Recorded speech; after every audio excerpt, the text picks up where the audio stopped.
कुछ समय बाद उसको स्कूल से निकाल देने का प्रस्ताव भी रखा गया, मगर इसे अपनी अयोग्यता का प्रमाण समझकर हम लोग इस नीति का पालन करने में असमर्थ रहे। अनुभवी शिक्षा शास्त्र के बड़े बड़े आचार्य भी उस 12-13 साल के दंड बालक का कुछ सुधार न कर सके। यूं तो सारा स्कूल उसके नाम से त्राही त्राही करता था, मगर सबसे ज्यादा संकट में मैं था, क्योंकि वो मेरी ही कक्षा का छात्र था। शरारत वो करता, उसकी को मुझे भुगतनी पड़ती। जब भी मैं स्कूल आता मेरे मन में यही विचार उत्पन्न होता कि न जाने आज कौन सी विपत्ति के आने वाली है। एक बार मैं अपनी कक्षा में पढ़ा रहा था, मैंने जैसे ही मेज का दराज खोला,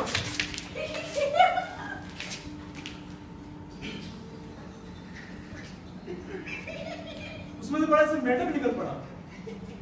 मैंने पीछे पलटकर देखा, सभी बालक मुझ पर मुस्कुरा रहे थे। मैंने बड़ी सरोज भरी नजरों से सूर्य प्रकाश में देखा और कहा,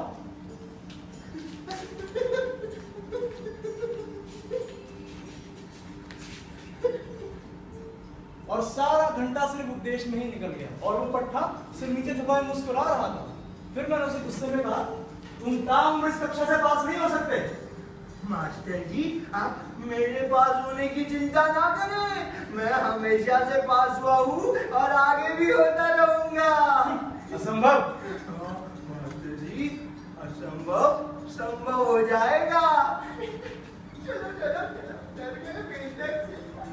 फिर मैंने सोचा कि वो प्रश्न पत्र उड़ा लेता होगा, और मैंने कसम खाई कि मैं उसकी इस बार उसकी एक ना चलने दूंगा। देखता हूँ कब तक कक्षा में पढ़ा रहता है, अपने आप करके भाग जाएगा। वार्षिक परीक्षा के अवसर पर मैंने बड़े ही असाधारण देखभाल का काम संभाला, मगर जैसे ही मैंने सूर्य प्रकाश के उत्तर पत्र देखे,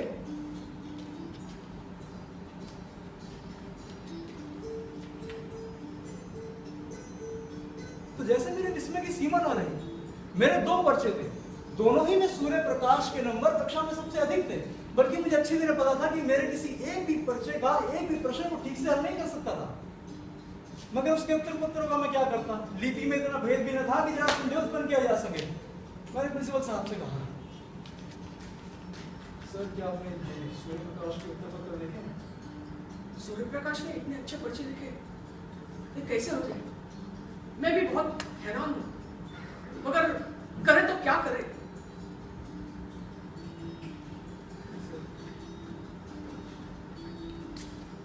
मैं कदाचित स्वभाव से ही निराशावादी था।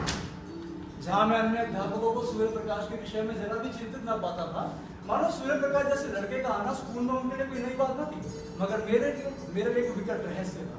अगर उसका यही ढंग रहा तो या तो किसी दिन जेल में होगा या पागल खाने में। मुझे अच्छी तरह याद है कि उसी साल मेरा तबादला हो गया। यद्यपि यहाँ का वातावरण मेरे अनुकूल था, क्योंकि प्रिंसिपल साहब में और अन्य अध्यापकों में मैत्री हो चुकी थी। मगर मैं अपने तबादले से खुश था, क्योंकि अब सूर्य प्रकाश और ज्यादा मेरे मार का कांटा ना रहेगा। सभी लड़कों ने मुझे विदाई दी, दावत दी, स्टेशन पर छोड़ने आया। सभी लड़कों के आप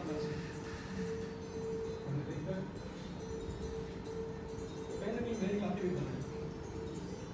मेरे लड़कों के पीछे सूर्य प्रकाश को खड़े देखकर तो लज्जित था, उसकी भी आंखें भीगी।